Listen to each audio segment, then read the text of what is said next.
Okay. Normally I say, okay, ladies and gentlemen, welcome. So I guess I may as well do, since that's what I do. Okay, ladies and gentlemen, welcome. So I want you to forgive me right off the bat because there's going to be times when I'm looking like this instead of right in the camera. So right away, if you're looking at this, you're going, what am I looking at? Now some of you, I doubt it, unless this gets shared to the right population. But I doubt you know too much about this software that I'm going to show you, and I further doubt, hi Annette, I further doubt that you're going to do anything about it once I tell you, because it is complicated, very complicated to get this to work, and you need a very sophisticated, well, a high-powered system anyway, and a whole lot of patience.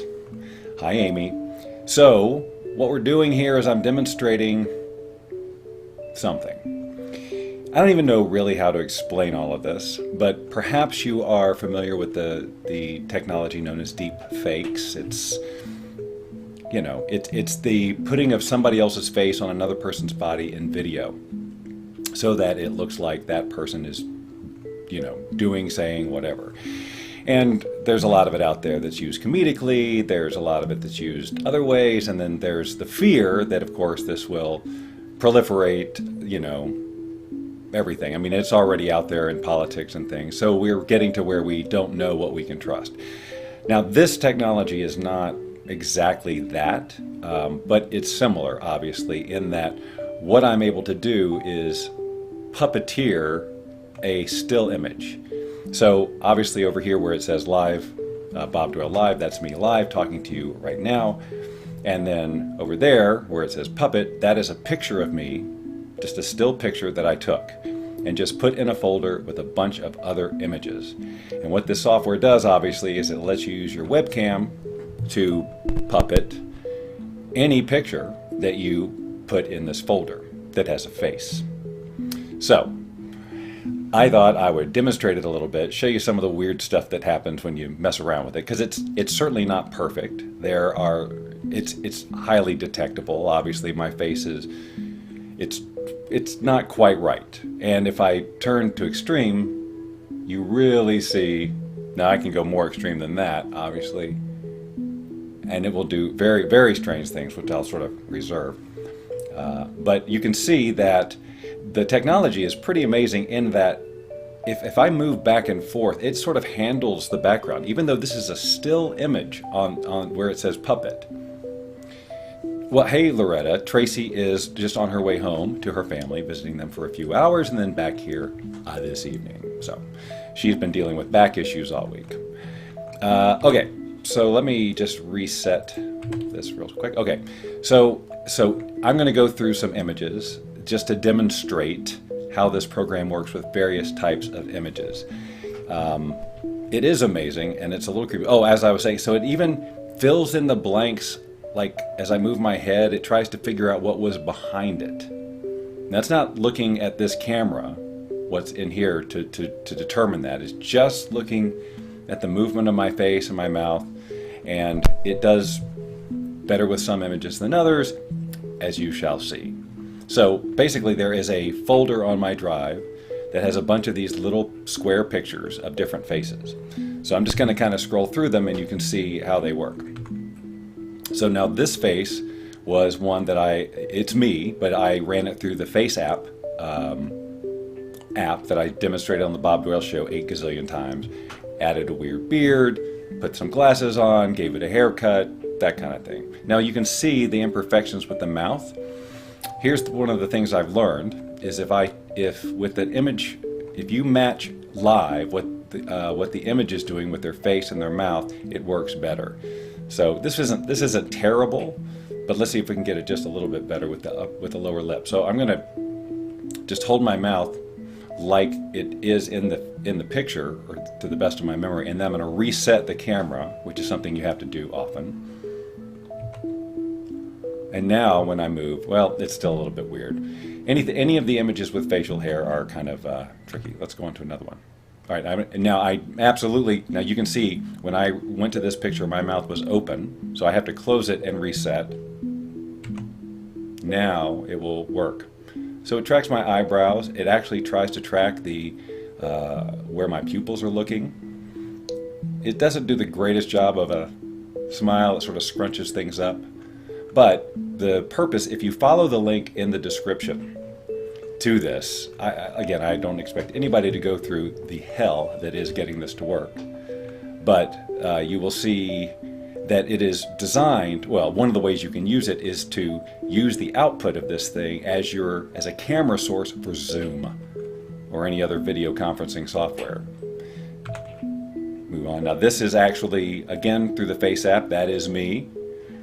Run through the Face app and then run the gender switch filter. Hey Joe. So there's a fairly good range of movement here before it starts getting really weird. But if I move up, start doing stuff like that, or if I turn my head and then reset, right, and then turn back, now I've got this kind of action going on. Hi, I'm here for the Zoom. This is, again, a combination I ran. This is, I think, a picture of Johnny Depp run through Face app, morphed with my face, and then I gave it like a haircut or whatever. So, but and obviously the frame rate's a little choppy. You can even see. I don't know, Loretta. I think the long face screws that up, among many other things. So now this is also Johnny Depp run through the app, gender switched. But again, you can see like behind the head, it makes it so, you know, it's like you can't really read the words because the letters aren't actually there, but it still seems believable, right? And again, I don't know if this would, maybe not this one, some do better than others. This is again a picture that I just downloaded of someone, it was a girl model, which I switched the gender, made them old, and ran some filters on the image. So it will actually work with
but his head is at an angle sort of at the beginning, so I can't do too much straight ahead or it starts to distort.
and gender switched.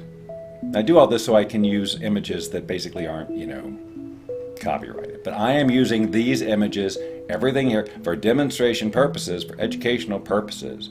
I'm not making any money off of doing this, okay? I'm just showing people.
I think you're breaking one right now. My guess is the algorithm's going to see me talking and I'm not talking. Erase, erase, delete.